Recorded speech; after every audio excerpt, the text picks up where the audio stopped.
We're going to be talking about President Trump's tariffs, specifically through an analysis given by David Rosenberg on Bloomberg Television. The core argument, that he's making is that the way these tariffs were calculated is just flawed and could lead to some pretty significant negative economic consequences. So if you're finding this interesting so far, please like and subscribe, and let's get into it.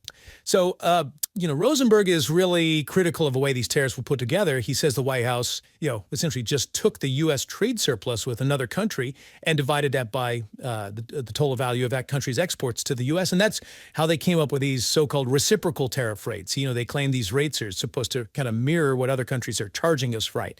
But Rosenberg's point is this calculation doesn't even come close to the actual tariffs these countries are really charging the U.S. He sees it as a way to just, justify jacking up tariffs.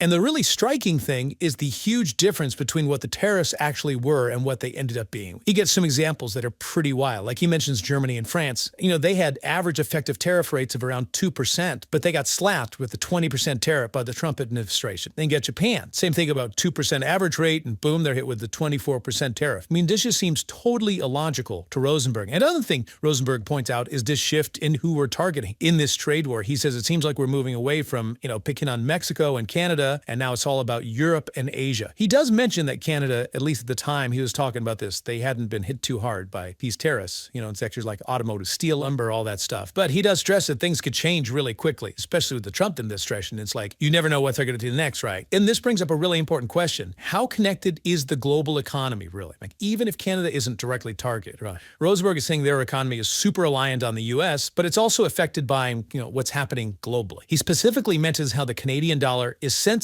to global GDP growth. So any kind of negative ripple effects in Europe and Asia would actually create like a domino effect, a second round effect that ends up hurting Canada. He even says that we might be underestimating how important Asia and Europe are to the whole North American supply chain. One of the big takeaways from Rosenberg is this idea of uncertainty. Like he's saying that the Trump administration's trade policies were so inconsistent and unplanned, it created this climate of uncertainty. And that's going to make households and businesses think twice about spending money. He even brings up economists like John Maynard Keynes. Keynes was all about how much, our expectations and our feelings about the economy can really impact how we spend and invest. And later on, Milton Friedman even found ways to model this idea of uncertainty statistically. And Rosenberg looks at some historical data. And what he finds is that these high levels of uncertainty, we're talking like 2 to 5 standard deviations away from the norm, basically way outside the normal range. This could shave off 1 to 2% from GDP growth in the US and other countries, which could lead to zero growth. So what happens if this uncertainty, leads to a slowdown? What's that going to look like in the real world? Well, zero growth. It's not technically a recession. But Rosenberg says it could definitely feel like one. You could see things like rising unemployment, falling wages, people cutting back on spending, and all of that could set a stage for a full-blown recession. And then there's the issue of inflation. Rosenberg is saying the immediate impact of these tariffs is going to be inflationary. He doesn't buy the idea that foreign producers are just going to eat the cost. He's saying it's the domestic importer who pays the tariff, and how much of that gets passed on to consumers. Well, that depends on supply and demand. So in his view, tariffs would definitely push inflation higher. But he doesn't think this inflation would last. He points to some recent data, like the Challenger job cut figures. They're showing a slowdown in hiring and more layoff announcements in the U.S.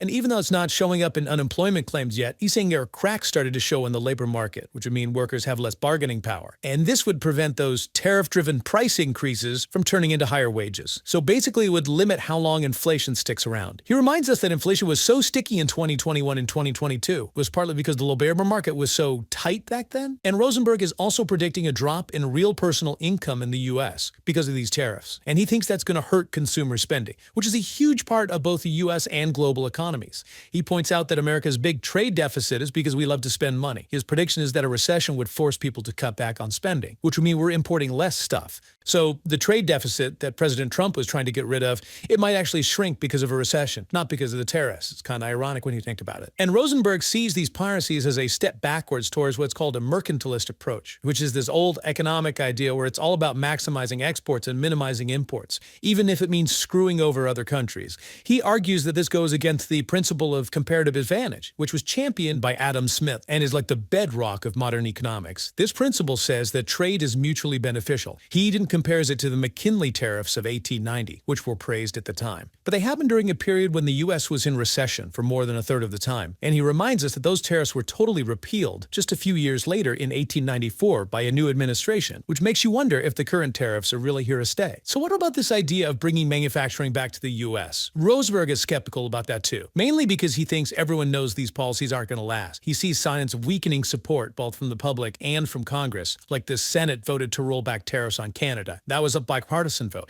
And then you have the U.S. elections every 2 years, which could make things even more unstable. Rosenberg's basic argument is that businesses make long-term investments, we're talking 5 to 20 years. So expecting them to shift production based on policies that could disappear tomorrow, it's just not realistic. And then on top of all the trade stuff, you've got these big fiscal policy questions that Rosenberg brings up.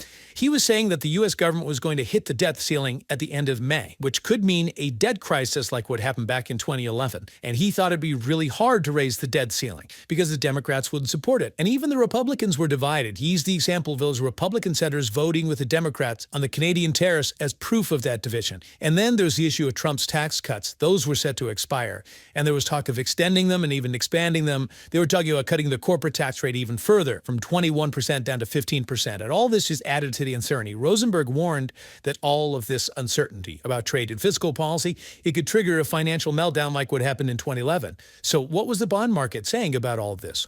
Well, Rosenberg noticed that the bond market was signaling that inflation would be temporary and that the economy was getting weaker. He pointed to the fact that benchmark bond yield had dropped below 4% for the first time since Trump took office. That was a big sign because the bond market is all about long-term investments, and people were buying bonds because they thought the economy was going to weaken. And this meant that businesses wouldn't be able to pass on those tariff-related price increases to consumers. So Rosenberg's big conclusion was that a recession was the most likely scenario. He even reminded us why we didn't have a recession in 2022 and 2023. Even though the Federal Reserve was raising interest rates like crazy, he said it was because of the fiscal stimulus from the Biden administration and the wealth effect from a stock market going up. But he said those factors weren't in play anymore. And his warning was pretty serious. He said if a recession does happen, the stock market might only be halfway through its downturn, which is kind of scary to think about. So Rosenberg's basically saying investors need to decide. Do they think the economy can handle all of this without crashing? Or are these policy shocks going to push us over the edge into a recession? I mean, that's a big question, isn't it? So just to recap quickly, Rosenberg is worried about the way tariffs were being calculated. He thinks it's messed up and it's led to this huge gap between the old rates and the new ones. He's also concerned about the trade war shifting towards Europe and Asia, and he thinks all this uncertainty is going to really hurt economic activity. He even says that Canada could get hit indirectly because of how interconnected the global economy is. He even brought up the McKinley tariffs from way back and how those were eventually repealed. He compared the mercantilist approach to the idea of comparative advantage. And he was skeptical about manufacturing coming back to the U.S. because he thinks these policies are just temporary and businesses think long-term. And then you've got the whole debt ceiling problem and the tax cuts expire, which just adds more fuel to the fire. Now, on top of all that, the bond market is signaling that the economy is weakening. So Rosenberg thinks a recession is the most likely outcome. And that could be really bad news for the stock market. So here's something to think about. What are the long-term consequences of trade policies that are based on bad calculations? And how much does uncertainty affect our ability to predict what's going to happen in the economy? I mean, these are big questions, and they're worth thinking about. If you found this analysis insightful, please like and subscribe. Thank you for joining me. I'll catch you next time.